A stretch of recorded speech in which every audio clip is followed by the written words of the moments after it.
तारीख पे तारीख, तारीख पे तारीख, तारीख पे तारीख। और यहाँ पर जो सहारा वाले हैं और दौड़ लगाते लगाते तारीख पे तारीख, तारीख पे तारीख होता रहेगा, किसी का कुछ भुगतान नहीं होने वाले।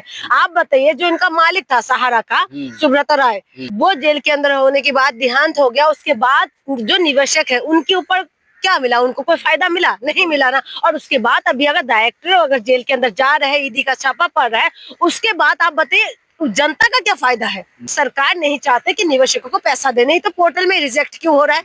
क्यों रिजेक्ट हो रहा है? वही पेपर्स है जो उनको सहारा का जो पेपर्स था, वही पेपर्स फिर से रिजेक्ट क्यों हो रहा है? तो कोई तो कारण होगा रिजेक्ट होने का। रिजेक्ट हो रहा है तो यानी कि पोर्टल में कोई गड़बड़ी है। तो सरकार ऐसा क्यों नहीं करते कि आप कागज लगा के आप एसआईआर कर रहे हैं, जगह जगह पे बीएलओ बिठा रहे हैं और एसआईआर कर रहे हैं, तो इस तरीके से आप जगह जगह पे गाँव गाँव में बिठाइए, लोगों को बिठाइए, और उसके बाद लोग पेपर्स लेके आप अपना पैसा दो, छुट्टी करो। किसान आंदोलन करने के लिए मजबूर है, मजदूर परेशान हो रहा है, महिला सुरक्षित नहीं है, और उसके बाद इनका डंका बज रहा है। सहारा वाले जो हाहाकार हो रहा है, सहारा अभी की थोड़ी ना है, कितना साल हो गए, लेकिन उनको भी नहीं दे रहे।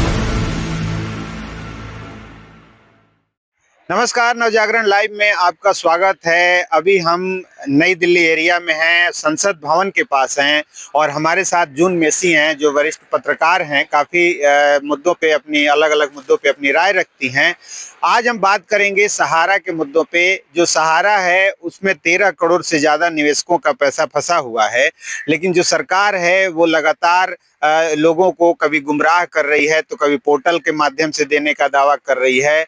लेकिन जो लोग हैं, जो निवेशक हैं, उनका भुगतान जस का तस है और उनकी समस्याएं भी जस के तस हैं। पोर्टल पर लगातार क्लेम रिजेक्ट हो रहे हैं। अभी जो कुछ दिन से हो रही है कि ईडी की लगातार कार्रवाई हो रही है, और सहारा के जो बड़े बड़े डायरेक्टर थे, जो चाहे श्रीवास्तव जी हों चाहे और भी लोग हों, वो सबकी गिरफ्तारियां हो रही हैं। तो आज हम बात करेंगे जून मेसी से। मैम, सबसे पहले स्वागत है आपका। बहुत बहुत धन्यवाद। क्या कहेंगे, जिस तरह से सहारा का मुद्दा है, 13 करोड़ से ज्यादा निवेशकों का पैसा फंसा हुआ है, सड़क से लेके कोर्ट तक वो लगातार दौड़ रहे हैं। इस बीच सरकार की अभी जो कुछ दिनों से कार्रवाई चल रही है कि उनकी जो एजेंसी है ईडी, सीबीआई, इसके माध्यम से कई डायरेक्टरों को, सहारा के डायरेक्टरों को लगातार गिरफ्तार करके जेलों में डाला जा रहा है। क्या उससे भुगतान में कोई फर्क आएगा? क्या निवेशकों का भुगतान होगा? सबसे पहले तो आपने एक सनी देओल का मूवी देखा होगा, उसमें कहते हैं तारीख पे तारीख, तारीख पे तारीख, तारीख पे तारीख। और यहाँ पर जो सहारा वाले हैं और दौड़ लगाते लगाते तारीख पे तारीख, तारीख पे तारीख होता रहेगा, किसी का कुछ भुगतान नहीं होने वाले।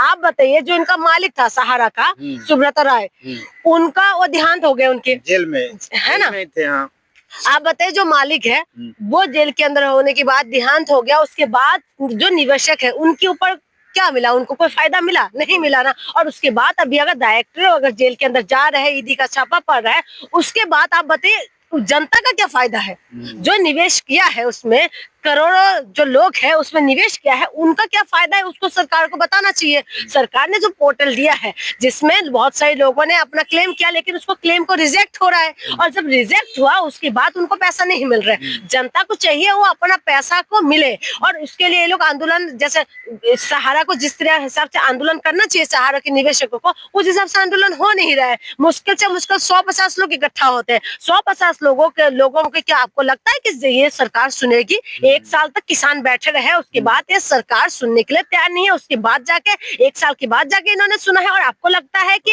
150 चले गए। 700 से ज्यादा किसानों का देहांत हो गया। उसके बाद आप देखिए कि किसानों ने बलिदान दिया और किसानों ने डट के रहा। जो किसान है, जो मजबूत है, इसीलिए उन्होंने अपना बिल को वापिस करने में सक्षम रहा। लेकिन जो सहारा के जो निवेशक है, बेशक वो लोग निचले तबके से आते हैं, बहुत गरीब लोग भी होता है, हमने जो देखा है, मजदूर है, किसान है, अपना परेशान लोग है, डेली कमाने वाले, खाने वाले, बेशक वो लोग उस हिसाब से नहीं बैठ सकते आंदोलन में, लेकिन आंदोलन करना संवैधानिक अधिकार है। तो इसीलिए अगर आंदोलन चाहे 1 दिन का करे, लेकिन इनको आंदोलन करना चाहिए। इनको जो है अपने हक और अधिकार के लिए आवाज उठाना चाहिए, और मुट्ठी भर से नहीं, ये पूरी तरीके से करोड़ों लोग हैं, हाँ 12 या 13 करोड़ लोग हैं शायद। तो इतना सब होने के बाद भी उसके अगर 1 लाख लोग भी रोड पे आ जाए तो सरकार मजबूर हो जाएंगे। लेकिन अगर डायरेक्टर को अगर जेल के अंदर डाल रहे हैं, उससे निवेशकों को कोई भी फायदा नहीं होगा। ये सिर्फ और सिर्फ सरकार का एक तरीके से बताया जाए कि अपने जो उससे है जिम्मेदारी से कहीं ना कहीं भागने की कोशिश कर रहे हैं, क्योंकि सरकार नहीं चाहते कि निवेशकों को पैसा दे। नहीं तो पोर्टल में रिजेक्ट क्यों हो रहा है? क्यों रिजेक्ट हो रहा है? वही पेपर्स है जो उनको सहारा का जो पेपर्स था वही पेपर्स फिर से रिजेक्ट क्यों हो रहा है? तो कोई तो कारण होगा रिजेक्ट होने का। रिजेक्ट हो रहा है तो यानी कि पोर्टल में कोई गड़बड़ी है। तो सरकार ऐसा क्यों नहीं करते कि आप कागज लगा के आप एसआईआर कर रहे हैं, जगह जगह पे बीएलओ बिठा रहे हैं और एसआईआर कर रहे हैं, तो इस तरीके से आप जगह जगह पे गाँव गाँव में बिठाइए, लोगों को बिठाइए और उसके बाद लोग पेपर्स लेके आप अपना पैसा दो, छुट्टी करो। आप बताइए ना कि आप जो बिहार चुनाव महीने में एसआईआर हो जाता है, 1 महीने में एसआईआर हो जाते हैं, दबाव होता है, लोगों को जो पुराने कागजात है वो भी निकालने के लिए मजबूर हो जाते हैं। तो इसमें आपको पोर्टल के अंदर जो अप्लाई करे हैं या नहीं करे हैं, आप एक मैसेज जारी करिए, सरकार खास करके ऐसा एक मैसेज दे दे कि भाई इस तारीख से इस तारीख के अंदर आपके एरिया के अंदर ये लगेगा और आप वहां पर लोगों को बिठाए, आप अपना पेपर चेक करिए और पेपर चेक हुआ जब भी हुआ उनका भुगतान कर दीजिए। अगर देने का मतलब रहा तो इस तरीके से दे सकते हैं, एसआईआर हो सकते हैं। और उसके बाद आप बताइए कि बिहार में चुनाव हो सकते हैं, महिला के अकाउंट में पैसा भी पहुंच सकते हैं 10-10 हजार रुपए, लेकिन ये चीज नहीं हो सकते। सहारा को दबाव, सहारा की जो निवेशक है उनको दबाव बनाना चाहिए और उसके बाद सरकार दबाव में आएगा तभी काम करेगा, नहीं तो आप देखते रहिए। मैं छोटी सी थी जब ये चीजें मैंने सुना था, लेकिन अब मैं इतना बड़ी हो गई, उसके बाद भी यही अभी तक चल ही रहा है। तो मैं आपको बता दूं कि ऐसे रहेगा तो सरकार नहीं सुनने वाले। सरकार ने तो ये मैसेज देने के कामयाब हो गए कि डायरेक्टर को अरेस्ट कर लिया है, डायरेक्टर अब जेल के अंदर रहेगा। जब डायरेक्टर जेल के अंदर रहेगा तो पैसा कौन देगा, भुगतान कौन करेगा? उससे अच्छा कि डायरेक्टर का कान पकड़ो, उसके बाद बिठाओ, उनका पूरा लिस्ट निकालो ना। आपके पास तो पूरा डाटा है, क्योंकि जो सहारा का निवेशक होता था तो उनको पासबुक देते थे, तो इनके पास कितना एरिया में कितना लोग है, उनके पास पूरा डाटा होगा। उस डाटा के हिसाब से आप लोगों को बिठाइए। आप बताइए कि हर गली गली में, मोहल्ले मोहल्ले में, हमारे हर एक जिला के अंदर मुझे जितना लगता है कि पोस्ट ऑफिस तो है ही, हर जगह पे है पोस्ट ऑफिस।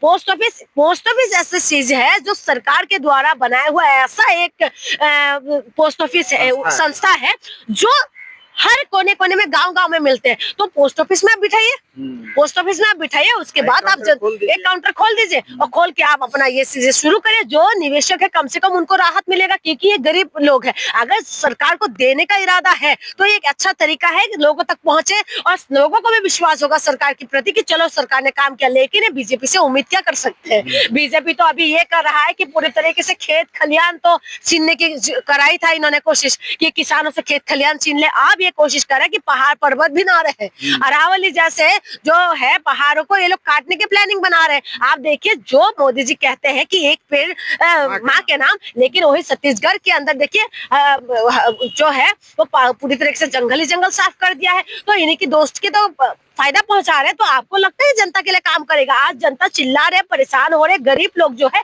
सहारा के थोड़ा सा पैसे के लिए वो लोग बार बार आवाज उठा रहे, लेकिन कौन सुन रहा है आवाज? और इनको सहारा वालों को भी जो निवेश किया है उनको ये चीज समझना पड़ेगा, वो दबाव बनाए सरकार के ऊपर, नहीं तो सरकार नहीं सुनने वाले। और सरकार बिल्कुल बेफिक्र होकर बैठे हुए। आपको क्या लगता है सरकार सुनेंगे? नहीं सुनने वाला। अच्छा, इसमें अब एक मामला आ रहा है कि जो सहारा की 80 से ज्यादा प्रॉपर्टीज हैं, जो उनकी संपत्तियां हैं, वो अदानी को देने की बात हो रही थी। उससे सुप्रीम कोर्ट में वो केस आया था। अभी फिर 5 जनवरी या 6 जनवरी को उसकी सुनवाई है सुप्रीम कोर्ट में।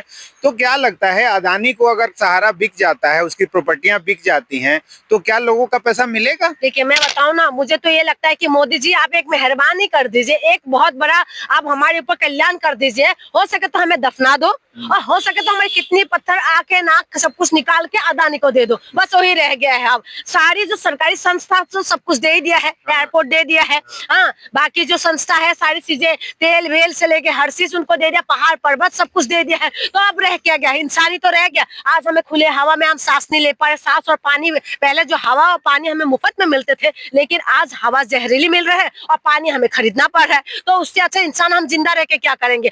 अदानी को जो सब कुछ दे ही रहे हैं, तो हम लोगों का भी कितनी ये जो है कितनी गुर्दा वुर्दा सब कुछ निकाल के उनको दे दे और जनता को पूरी तरीके से, नहीं तो आपके पास गोलियों की कमी नहीं है, गोली मार के हमें मार दिया जाए, यही तो रास्ता रह गया। और क्या रहेगा? किस बात के लिए आंदोलन नहीं होते बताइए? किसान आंदोलन करने के लिए मजबूर है, मजदूर परेशान हो रहा है, महिला सुरक्षित नहीं है, और उसके बाद इनका डंका बज रहा है। सहारा वाले जो हाहाकार हो रहा है, सहारा अभी की थोड़ी ना है, कितना साल हो गए, लेकिन उनको भी नहीं दे रहे। लोगों के पास क्या उपाय है? जो निवेशक है उनके पास क्या वो भूल जाए पैसा? मैं वही कह रही हूँ, सरकार के लिए मैं बता दिया है कि सरकार को इस उपाय से लोगों तक पैसा पहुंच सकते हैं, पहली बात। और दूसरी बात, जनता के पास ये है कि दबाव बनाने के लिए, जैसे आंदोलन हुआ है, पहले बीजेपी आंदोलन हुआ था और सत्ता बदले थे, और उसके बाद किसान आंदोलन हुआ है, बिल वापिस हुए हैं, तो उसी तरीके से वो एक आंदोलन करना पड़ेगा, और बिना आंदोलन से सरकार नहीं सुनने वाले। और जन आंदोलन, बिल्कुल जन आंदोलन, क्योंकि संविधान हमें अधिकार देते हैं। अगर जन आंदोलन नहीं हुआ तो समझ लीजिए कि सरकार पूरी तरीके से ये सरकार किसी का सुनता है? रेल दुर्घटना हो जाते, इस्तीफा नहीं है, हाँ, हॉस्पिटल में आग लग जाते, कोई सुनवाई नहीं है। उसके बाद ये लोग जो है, अब तो इंसानों को तो इंसान समझते नहीं है, अब तो पर्यावरण को भी ये कुछ नहीं समझने लगे। तो आप बताइए किससे उम्मीद करें? इसीलिए मैं कह रही हूँ कि जन आंदोलन के बिना कुछ नहीं होने वाला। अगर जन आंदोलन सहारा वाले करेंगे, 12-13 करोड़, मेरे ख्याल से मैंने नेट पे देखी थी, 12-13 करोड़ है, तो उसमें से अगर 1 लाख लोग भी अगर रोड पे आ जाए, जनता सरकार पे दबाव बनाए, तो सरकार मजबूर हो जाएंगे। लेकिन मुझे नहीं लगता कि ऐसा कुछ होने वाला है, क्योंकि सहारा वालों को भी मैंने देखा है, और सिर्फ 50-100, मुश्किल से 50-100 लोग ही आते हैं, आवाज उठाते हैं और उसके बाद चले जाते हैं। और वो भी क्या करें? गरीब लोगों को कमाने और खाने से फुर्सत नहीं है कि कहीं से पैसा आए, कमाए, अपना चले। लेकिन उसके बावजूद भी अगर हम अपने हक और अधिकार के लिए आवाज नहीं उठाएंगे, तो आप सहारा का पैसा बिल्कुल भूल जाइए। चलिए, बहुत बहुत धन्यवाद। ये थी जून मेसी जी, जिनकी बातें आपने सुनी। आपकी क्या प्रतिक्रिया है कमेंट करके बताएं, और देखते रहें नजारा।